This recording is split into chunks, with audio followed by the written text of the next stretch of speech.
നമസ്കാരം.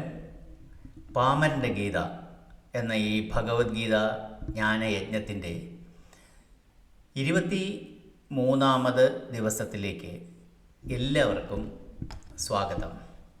നമ്മളിന്ന് ചർച്ച ചെയ്യുന്നത് ഭഗവത്ഗീതയിലെ അധ്യായം 1 അർജുന വിഷാദ യോഗത്തിലെ 18ാമത് ശ്ലോകമാണ്.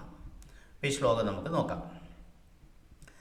ദ്രുപദോ ദ്രൗപദേയാശ്ച സർവശ പൃഥിവീപദേ സൗഭദ്രശ്ച മഹാബാഹു ശംഖാൻ ദധ്മൗ പൃഥക് പൃഥക്.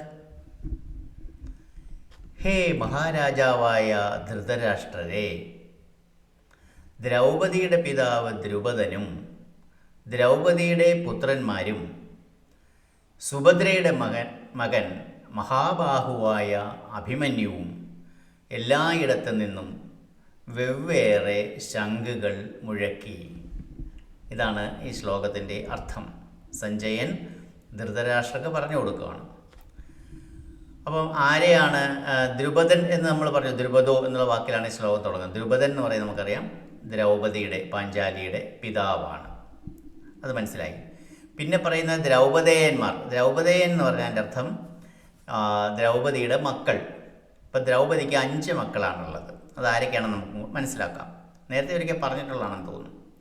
യുധിഷ്ഠിരനിൽ ജനിച്ച പ്രതിവിന്ധ്യൻ, ഭീമനിൽ ജനിച്ച സുതസോമൻ, അർജുനൻ്റെ മകൻ ശ്രുതകർമ്മൻ, നകുലൻ്റെ മകൻ ശതാനികൻ, സഹദേവനിൽ ജനിച്ച ശ്രുതസേനൻ എന്നിവരെയാണ് ദ്രൗപദിയുടെ മക്കൾ എന്നതുകൊണ്ട് ഇവിടെ ഉദ്ദേശിച്ചിരിക്കുന്നത്. ഇതിനകത്ത് പ്രത്യേകം വിശേഷണം കൊടുത്തിരിക്കുന്നത് അഭിമന്യുവിനാണ്.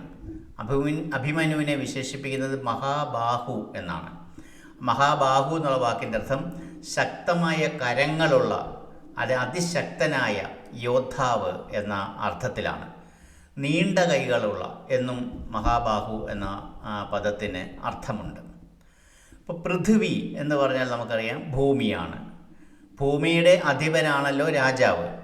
അതുകൊണ്ടായിരിക്കണം പൃഥ്വീപദേ എന്ന് ധൃതരാഷ്ട്രരെ സംബോധന ചെയ്യുന്നത്. അപ്പോൾ പൃഥ്വീപദേ എന്ന് സംബോധന ചെയ്യുന്നതിന് മഹാരാജാവേ എന്ന അർത്ഥം കൂടാതെ ഭൂമിയെപ്പോലെ എല്ലാം സഹിക്കുന്നവനെന്നും ഭൂമിയെ സംരക്ഷിക്കുന്നവനെന്നുമുള്ള അർത്ഥവുമുണ്ടെന്ന് പ്രകാശാനന്ദ സ്വാമികൾ എഴുതിയിട്ടുണ്ട്.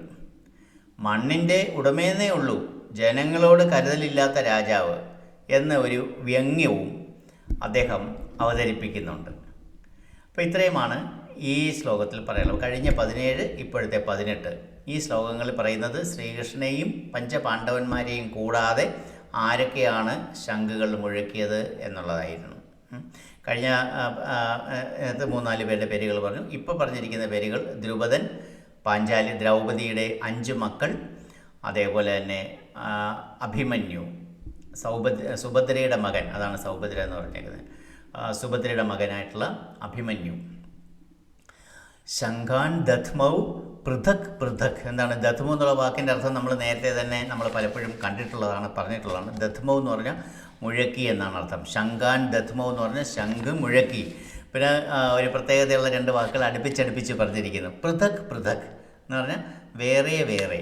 പൃഥക് പൃഥക് എന്നുള്ള സംസ്കൃത വാക്കിൻ്റെ അർത്ഥം വേറെ വേറെ, വെവ്വേറെ. മറ്റൊരു വാക്ക് സർവശഃ. സർവശ എന്ന് പറയുമ്പം എല്ലായിടത്തു നിന്നും, യുദ്ധഭൂമിയുടെ പല ഭാഗത്തു നിന്നും. അപ്പം അതുപോലെ തന്നെ മറ്റൊരർത്ഥമുണ്ട് എല്ലാവരും, അല്ലെങ്കിൽ അവരെല്ലാം, ഇങ്ങനത്തെ അർത്ഥങ്ങളുണ്ട്. അപ്പോൾ എല്ലാവരും, അവരെല്ലാം പല സ്ഥലത്തു നിന്നും നിന്നുകൊണ്ട് ശംഖുകൾ മുഴക്കി. ശംഖാൻ ദധ്മൗ. വേറെ വേറെ എന്ന് പറയുന്നത് പൃഥക് പൃഥക്. അപ്പോൾ ഇതാണ് ഈ ശ്ലോകത്തിനെ കുറിച്ച് നമുക്ക് പറയാനുള്ളത്. ഈ ശ്ലോകം സമാപിക്കുന്നതിന് മുമ്പ് നമുക്ക് എല്ലാവർക്കും ചേർന്ന് ഒരുമിച്ചൊന്ന് പാരായണം ചെയ്യാം. അപ്പോൾ എല്ലാവർക്കും അവരുടെ കയ്യിലുള്ള ഭഗവത്ഗീതയിലെ അർജുന വിഷാദ യോഗം അധ്യായം 1 അതിലെ ശ്ലോകം 18 എടുക്കാം. ദ്രുപദോ എന്ന് തുടങ്ങുന്ന ശ്ലോകം എടുക്കാം. നമുക്ക് ഒരുമിച്ച് പാരായണം ചെയ്യാം.